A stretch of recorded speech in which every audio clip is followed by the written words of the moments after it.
우리를 사랑하셔서 사랑하는 아들까지도 기꺼이 내어주신 하나님, 또 우리를 위해 자신의 생명을 기꺼이 내어주신 예수 그리스도, 그것을 알기 위해서 지혜를 주시고 함께 하시면서 지키고 돌봐주시는 성령님을 의지하여 날마다 나아가 승리하는 꿈일의 모든 분들이 되기를 소망합니다.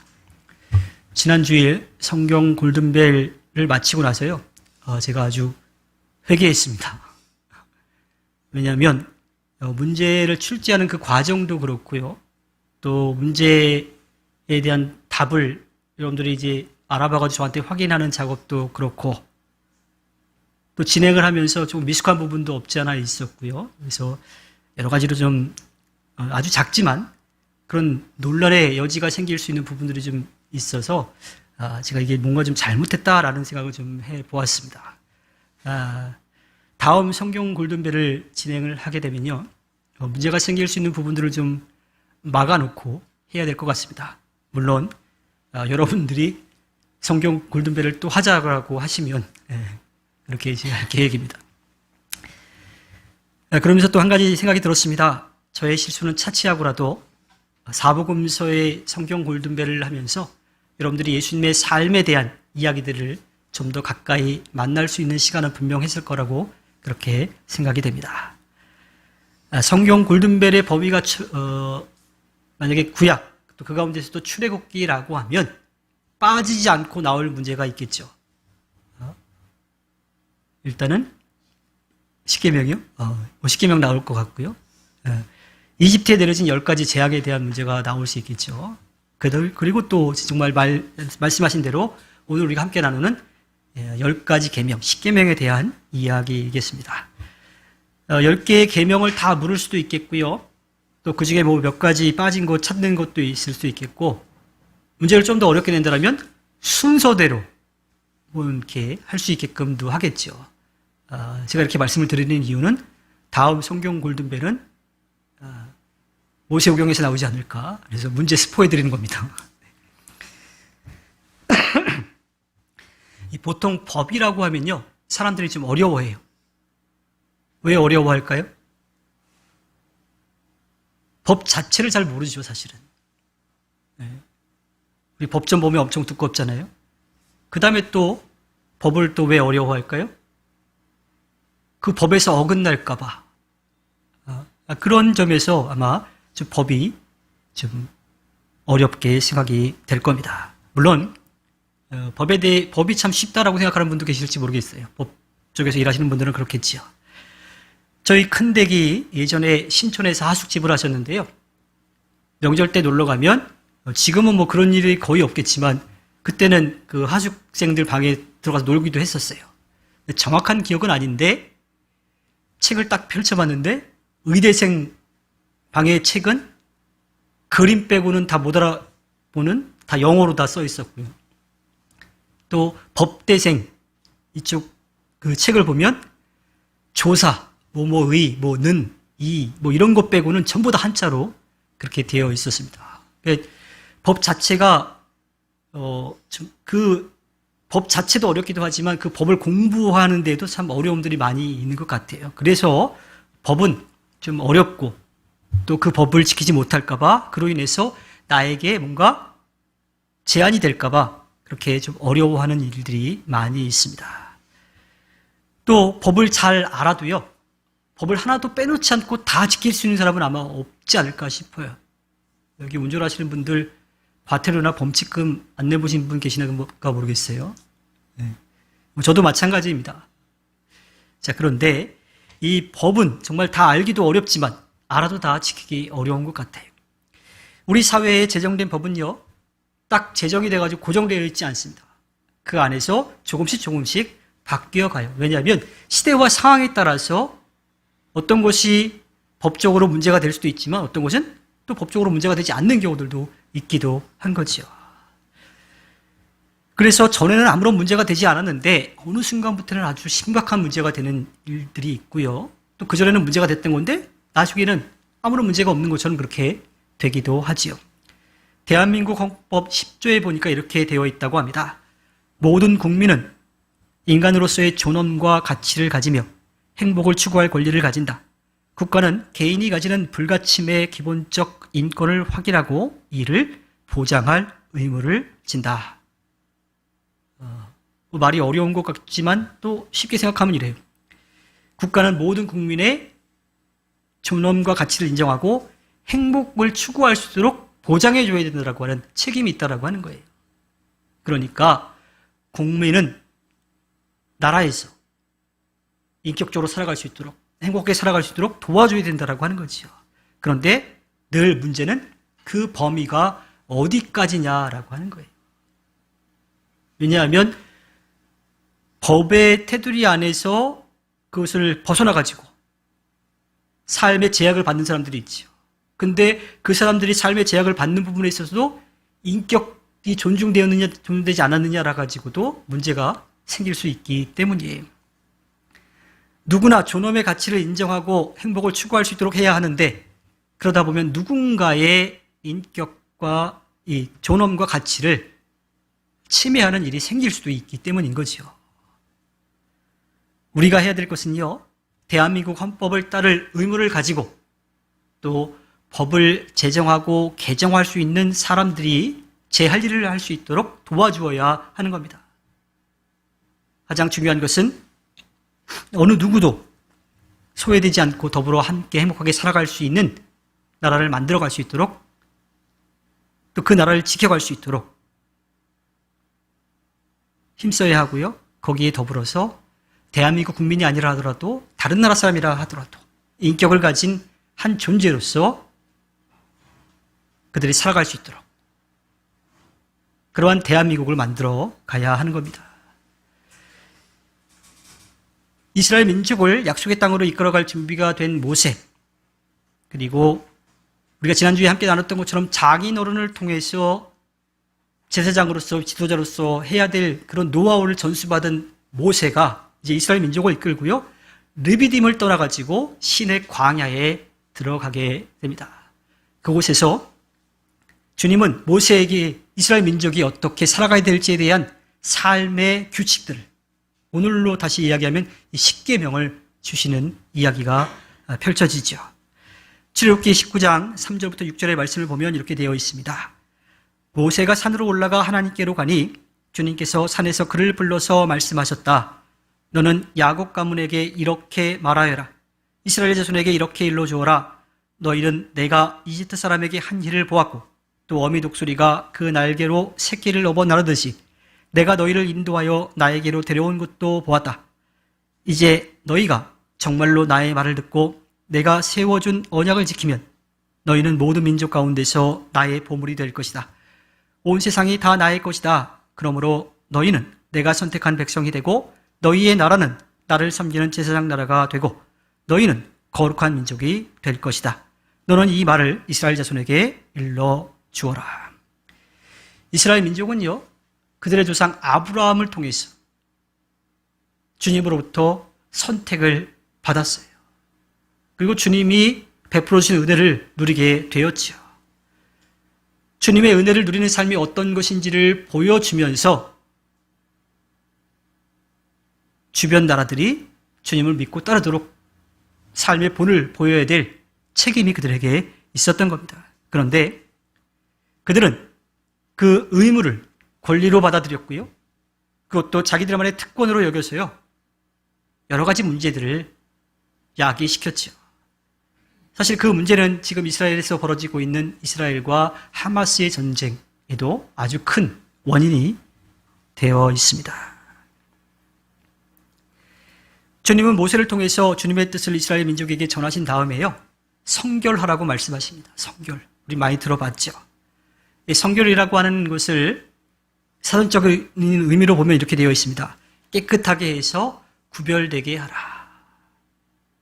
주님을 등지고 떠났던 이스라엘 민족이 주님께로 다시 돌아오게 되었을 때에 거룩하신 주님 앞에 더러워진 모습, 죄로 물든 그 상태로 들어올 수 없으니 그 더러워진 그들의 마음을, 그들의 영혼을 깨끗하게 하고 돌아와야 된다라고 하는 겁니다.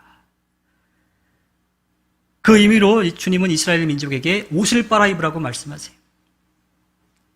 예전에는 주일 아침에 목욕 재개를 하고 예배에 오시는 분들이 많았습니다.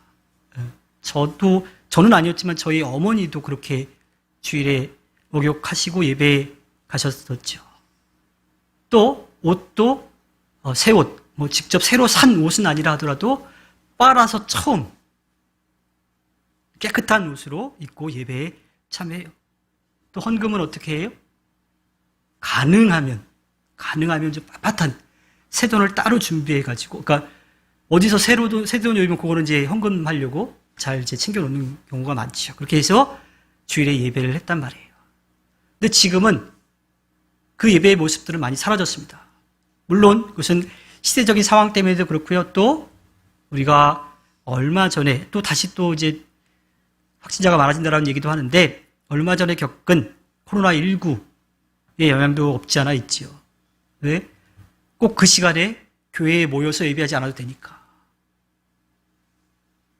그러니까 꼭 목욕제개를 하지 않아도 되고요. 또 옷도 어때요? 물론 줌같이 서로 얼굴을 보면서 하면 모르겠지만, 유튜브라고 하는 일방적인 그 방송이라고 하면, 네? 다른 사람들 눈에 신경 쓸 필요 없이 그냥 편하게 입고 편한 자세로 그냥 예배할 수 있으니까. 헌금도 어떻게 돼요? 현금을 드리는 것보다는 드리는 것도 있지만 또 계좌이체를 할 수 있는 그러한 시대이기 때문에, 그 전에 있었던 목욕제기하고 깨끗한 옷으로 입고 또 빳빳한 돈을 준비하는 그런 일들은 많이 없어진 것 같아요. 물론 제가 그렇다고 해서 그것은 잘못되었다라고 하는 이야기는 아닙니다. 그렇게 했던 그 의미들, 그 이유들은 분명히 우리가 간직하고 있어야 된다라고 하는 거예요. 그 시간만큼은 주님 앞에 깨끗한 모습으로 또 깨끗한 옷을 입고 정성을 다해서 주님께 받은 것 기쁜 마음으로 돌려드리는 그런 마음들이 우리에게 있어야 되는 거예요. 목욕제기 하지 않아도, 깨끗한 옷 입지 못해도 않아도, 또 깨끗한 돈이 아니라 하더라도 주님 앞에 드릴 때에는 우리의 마음, 우리의 정성, 또 우리의 몸을 주님 앞에 성결하게 드려야 하는 거지요. 주님은 더러운 옷을 깨끗이 빨아 입는 것으로 이스라엘 민족이 주님을 등지고 떠났다가 다시 돌아올 때에 자신들의 죄를 인정하고 고백하면서 용서받고 성결하게 되는 것을 깨닫게 해주신 겁니다. 성결하지 못하면요, 아무리 제사장이라 하더라도 죽음을 면할 수 없기 때문이죠. 출애굽기 19장 20절에 가면요, 주님께서 시내 산, 곧 그 산꼭대기로 내려오셔서 모세를 그 산꼭대기로 부르시니 모세가 올라갔다. 모세가 드디어 주님의 부르심을 받고 산꼭대기로 올라갑니다. 그 산을 우리는 어디로 알고 있어요? 시내산. 현재 시내산으로 알려진 곳은요, 이집트 시나이반도 남부에 위치해 있는 산이에요. 저도 시내산을 이제 가봤지만 거기는 보통 새벽 2시 정도, 한두 시 사이에 등반을 시작합니다. 그래서 한 3시간 정도 산에 올라가면 정상에 도착을 하거든요. 그럼 조금 기다렸다가 해가 떠오르는 모습을 보고서 또 다시 한 2-3시간을 쭉 내려오는 그런 이제 코스가 되어 있습니다. 제가 이 이스라엘에 있을 때 히브리 대학에서 공부하고 있던 선배 목사님한테 이스라엘을 왔다 가는데 뭔가 좀 기념이 될 만한 거 좀 추천 좀 해달라 그랬더니 웃으면서 그런 이야기를 하더라고요. 그 시내산 가가지고 제일 꼭대기에서 돌 깨진 것들 중에 하나 주워와봐. 모세가 십계명 받을 때 주님이 돌판에다가 새겨주실 때 튀었던 조각일지 몰라, 이제 그런 얘기를 이제 하셨었는데, 모세가 이스라엘 민족을 떠나서 주님이 부르신 그곳에 가서 주님을 대면하고 만났던 그곳에서 주님을 믿고 따르는 사람들의 삶이 어떠한 것인지를 받아왔던 그곳에서 주님을 만난 것, 또 주님이 주신 것, 또 우리가 그것을 마음에 간직하고 살아가야 될 것, 그것을 간직하는 게, 그것을 기념하는 게 좋지 않을까라는 그런 이야기로 해주셨습니다. 출애굽기 20장 2절에 가면요, 나는 너희를 이집 땅 종살이 하던 집에서 이끌어내는 주 너희의 하나님이다. 모세를 거룩한 곳으로 부르신 주님은 모세에게 당신이 어떠한 존재인지에 대해서 분명하게 말씀을 해주세요. 모든 것을 아시고 모든 것을 하실 수 있는 분이다. 이미 이스라엘 민족은요, 자신들의 부르짖음에 응답하시는 주님에 대해서 체험했어요. 또 출애굽하고 지금까지 오는 그 과정 가운데 사람의 힘으로는 도저히 할 수 없는 주님만이 하실 수 있는 놀라운 능력을 눈으로 보고 귀로 듣고 체험했어요. 그러나 이스라엘 민족은 자신들에게 베풀어 주신 은혜를 누리기보다는요, 지금 눈앞에 있는 그 문제에 걱정하면서 투덜대기 시작했죠. 투덜대는 것을 넘어서 주님을 시험하기까지 했습니다. 하지만 주님은 그러한 이스라엘 민족을 내치지 않으시고요, 그들이 주님을 믿고 의지해서 주님이 베풀어 주신 은혜를 누리기를 바라셨던 거죠. 그러면서 이스라엘 민족에게 주님의 사람으로서 살아가야 될 그런 법을 알려주십니다. 사실 제목만 들어도 부담스럽죠. 십계명. 근데 이 십계명은요, 쉽게 말씀을 드리면 주님 사랑과 이웃 사랑이에요. 1계명부터 4계명까지는 주님 사랑이고요, 5계명부터 10계명까지는 이웃 사랑입니다. 그 계명들을 뭐 다 살펴보진 않을 거지만 큰 틀로 한번 좀 보면요, 출애굽기 20장 3절에 너희는 내 앞에서 다른 신들을 섬기지 못한다. 자, 지금 우리의 신앙과 고백 가운데서는 당연한 일이죠. 주님 외에는 다른 신은 없기 때문입니다. 그런데요, 이스라엘 민족에게는 조금 어려운 일이었어요. 왜냐하면 그 당시에는 다신 사회, 민족들을 지키고 돌봐주는 신들이 다 따로 있었거든요. 그 중에서 야훼라고 불린, 그 당시에 이제 신으로 이야기한 야훼라고 불린 그 존재도 이스라엘 민족을 지키고 돌봐주는 하나의 신으로 그렇게 여겨졌던 거죠. 그러니까 다른 신들도, 다른 민족의 신들도 다 있었던 거잖아요. 우리에게도 사실은 그러한 일들이 좀 있었습니다. 조금 다르긴 하지만요, 우리에게도 하나님이라고 하는 표현이 있죠. 제가 주님이라고 하는 표현과 하나님이라는 표현을 좀 다르게 쓰는 것에 대해서 전에 말씀을 드린 적이 있는데, 삼위일체 하나님에 대한 고백일 때는 주님이라고 하는 표현을 쓰고, 성부 하나님과 성자 예수 그리스도 성령 하나님에 대한 구분이 필요할 때는 하나님과 예수 그리스도 성령이라고 하는 표현을 이제 다르게 좀 쓰는 편입니다. 어찌됐든 우리에게도 하나님이라고 하는 표현이 있는데, 이것을 하나라고 하는 수로 이렇게 많이 생각을 해와요. 그런데 그 어원을 찾아서 올라가 보면 실제로는 그렇지 않습니다. 물론 그 하나라고 하는, 한 분이라고 하는 표현으로 우리가 고백하는 것에 있어서는 그 고백은 틀리진 않긴 하지만, 숫자 하나라고 하는 것에서 하나님이 왔다라고 하는 것은 조금 잘못된 그런 이제 우리의 기억들이죠. 우리나라 사람들에게 익숙한 신의 존재는 어떤 존재예요? 가장 큰 신이라고 할까요? 그것 때문에도 논란이 되기도 했었는데, 기독교에서 하나님이라고 표현하느냐, 하느님이라고 표현하느냐 가지고도 또 논쟁이 됐었는데, 우리나라 사람들에게는 하늘이라고 하는 그 자체가 신들 가운데 좀 제일 높은 그런 신으로 여겨졌고요. 그래서 한자로 기록된 성경에 보면 하나님에 대한, 주님에 대한 표현을 뭐라고 되어 있어요? 상제라고 되어 있습니다. 그 당시에는 그렇게 했던 거고, 또 하늘이라고 하는 표현이 예전에는 아래 하자가 있을 때 하나라고 그렇게 쓰였던 거죠. 근데 이제 이것이 번역되고 또 옮겨져 오는 그런 과정 가운데 아레아가 사라지면서 하느님에서 하나님으로 이제 바뀌어서 표기가 되었어요. 물론 우리의 고백, 한 분 하나님이라고 하는 고백은 분명히 틀리지 않습니다. 그런데 그것이 숫자 하나에서 왔다라고 하는 것은 우리가 다시 한번 좀 생각해 볼 필요가 있지요. 자, 다시 말씀으로 돌아가 보면 당시 고대 근동에서는요, 다신 문화였어요. 즉, 각 민족이 믿고 따르는 신이 달랐던 거죠. 성경을 통해서 우리에게 익숙한 당시의 신들이 있죠. 바알, 아세라, 아스타롯, 몰렉, 그모스, 밀곰, 다곤.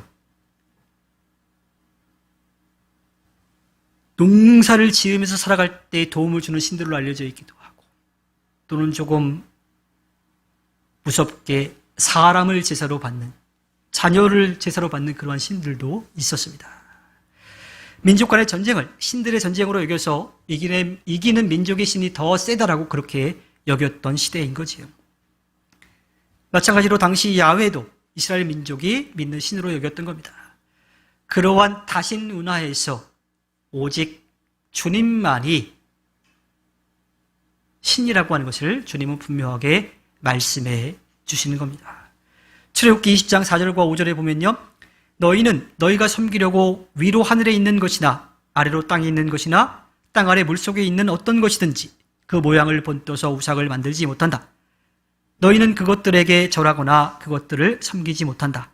나 주 너희의 하나님은 질투하는 하나님이다. 나를 미워하는 사람에게는 그 죗값으로 본인뿐만 아니라 3, 4대에까지 벌을 내린다. 사랑의 하나님이 웬 질투를 하실까요? 그것은요, 공의와 정의의 하나님이시기 때문입니다. 주님만을 믿고 의지하는 사람들은 주님이 지키고 돌보아 주시지만 그렇지 않은 사람들은 벌하실 수밖에 없는 거예요. 법을 만든 사람도요, 법을 지켜야만 하는 겁니다. 그렇지 않으면 그 법의 존재 이유가 사라져 버리는 거지요. 주님은 주님을 등지고 떠난 일에 대해서 그에 대한 책임을 물으시는 분이에요. 그런데 그렇게 하겠다라고 이렇게 좀 위협적으로 말씀하시는 까닭은 무엇일까요? 그것은요, 출애굽기 20장 6절에 보면요. 그러나 나를 사랑하고 나의 계명을 지키는 사람에게는 수천 대 자손에 이르기까지 한결같은 사랑을 베푼다. 그렇게 좀 강하게 말씀하시는, 그렇게 책임을 물으시는 까닭은요, 주님께서 베풀어 주신 구원의 은혜를 누리기를 바라시기 때문인 거죠. 출애굽기 20장 8절에 가면요, 안식일을 기억하여 그날을 거룩하게 지켜라. 우리 안식일법은 안식일에 아무것도 하지 않는 것이라고 하는 개념이 굉장히 강하죠. 출애굽기 20장 10절부터 11절의 말씀을 볼까요? 그러나 이렛날은 주 너희 하나님의 안식일이니 너희는 어떤 일을 해서는 안 된다. 너희나 너희의 아들이나 딸이나 너희의 남종이나 여종만이 아니라 너희 집짐승이나 너희 집에 머무르는 나그네라도 일을 해서는 안 된다. 내가 엿새 동안 하늘과 땅과 바다와 그 안에 있는 모든 것을 만들고 이렛날에는 쉬었기 때문이다. 그러므로 나 주가 안식일을 복주고 그 날을 거룩하게 하였다.